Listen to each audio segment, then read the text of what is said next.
राधे कृष्ण दोस्तों, वट सावित्री का व्रत आने वाला है। तो आज हम बात करेंगे 2026 में के सबसे महत्वपूर्ण व्रतों में से एक वट सावित्री व्रत की।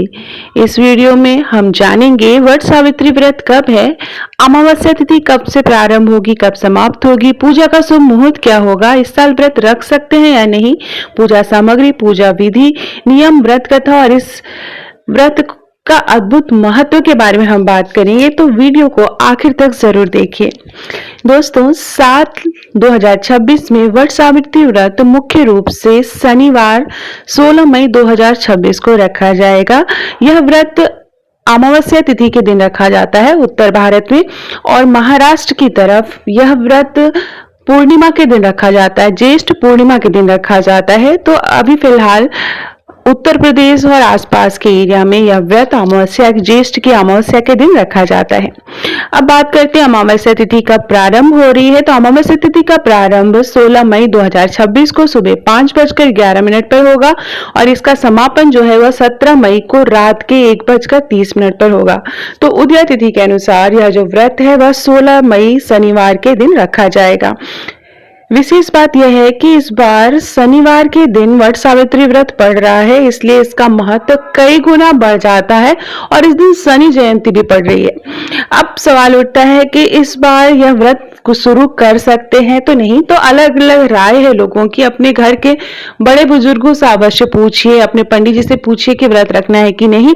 लेकिन अगले दिन से ही मलमास प्रारंभ हो रहा है, तो उस मलमास की छाया जो है वो अमावस्या के दिन रहेगी। इसलिए जो भी हमारी नई बेटियां हैं, जो जिनकी शादी इस साल हुई है, वह अगर व्रत शुरू करना चाहती हैं तो इस बार व्रत शुरू ना करें।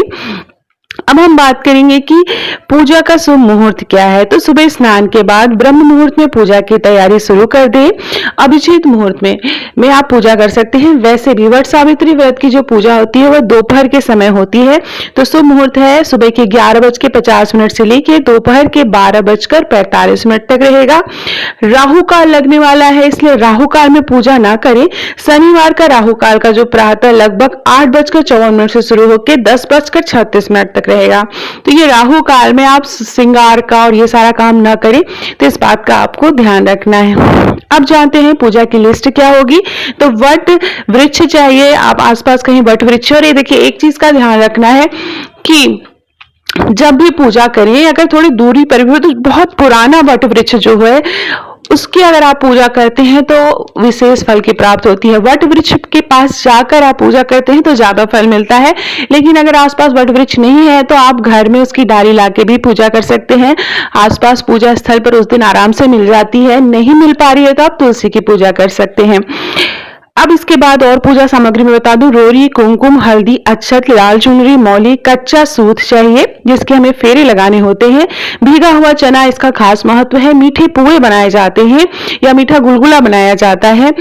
फल, फूल, मिठाई, धूप, दीप, अगरबत्ती, जल से भरा हुआ लोटा, दूध, पान, सुपारी, नारियल, सिंदूर, श्रृंगार का सामान अवश्य चढ़ाएं और सावित्री और सत्यवान की तस्वीर या आप मूर्ति, आप एक कोई प्रतिमा बना सकते हैं। साथ में बहुत सी जगह बेत का पंखा चाहिए होता है, जो कि पहले भगवान को, वट वृक्ष को हाँकते हैं, फिर पति को हाँकते हैं। तो कुछ प्रथाएं हैं। अब हम बात करेंगे कि पूजा विधि क्या होगी। तो सुबह उठकर स्नान करें। निर्जला व्रत रखा जाता है जब तक कि पूजा नहीं कर लेते दोपहर तक।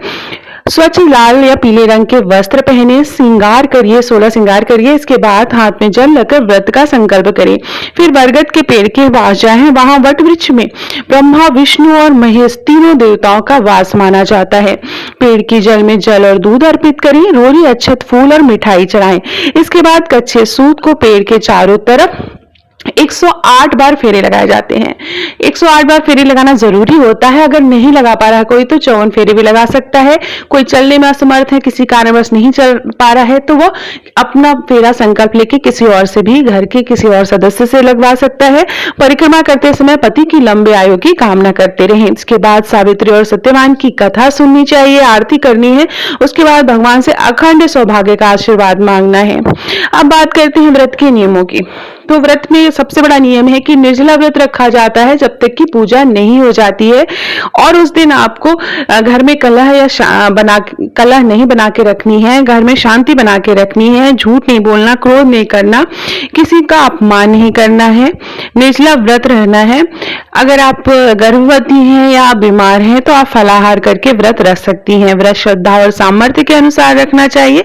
सात्विक भोजन करें अगर आप फलाहार कर रहे हैं तो।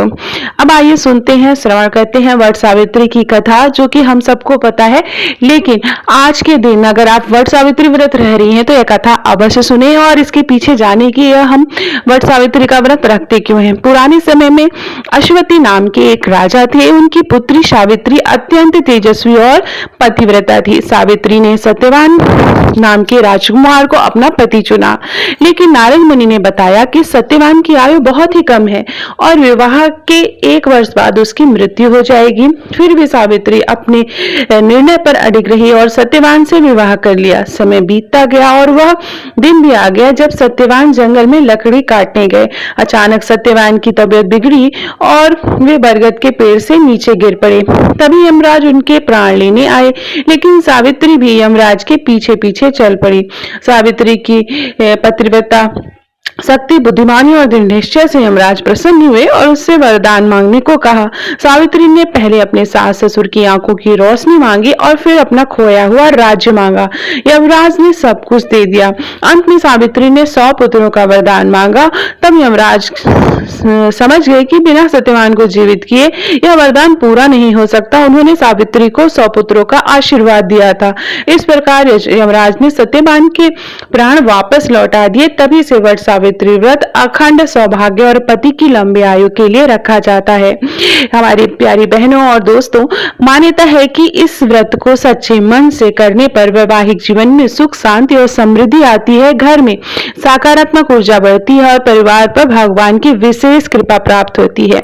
अगर आप भी 2026 में पहली बार अगर वट सावित्री व्रत रखने वाले हैं तो जैसा मैंने बताया मलमास लग रहा है तो घर के बड़े बुजुर्गों से जरूर पूछिए, क्योंकि अगले दिन से मलमास प्रारंभ हो जाएगा। तो पूजा आप सच्चे मन से करें और याद रखिए कोई बरगद के वृक्ष के पास जाकर ही अगर पूजा करें तो बहुत अच्छा है। वीडियो पसंद आए तो लाइक करें, शेयर करें और चैनल को सब्सक्राइब करना बिल्कुल ना भूलें। धन्यवाद। और कमेंट बॉक्स में आप जय मां सावित्री अवश्य लिखें और अखंड सौभाग्य की कामना करें। बहुत बहुत धन्यवाद।